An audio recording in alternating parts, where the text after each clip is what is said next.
Salam dostlar, kanalıma hoş gelmişsiniz. Bugün sizlerle pixel art ders 12'ni çekeceğim. Gelin başlayalım. Buna basırıq ki, görək hansı rəngləri işlətməliyik. İki rəng səhvim oldu, üzr istəyirəm. Və davam edək.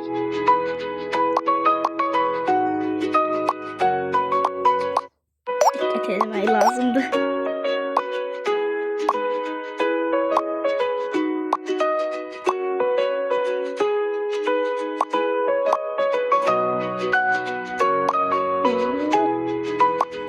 Qəhvəyi rəng.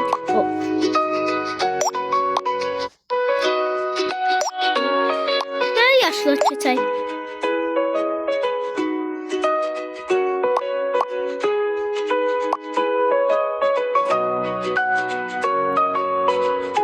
Yavaş yavaş, amma səliqəli.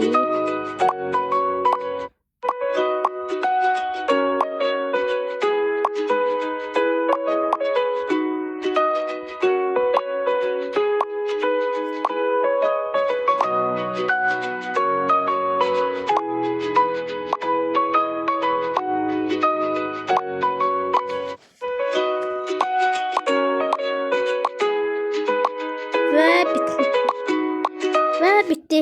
Sağ olun dostlar. Gələn videolarda görüşəndək.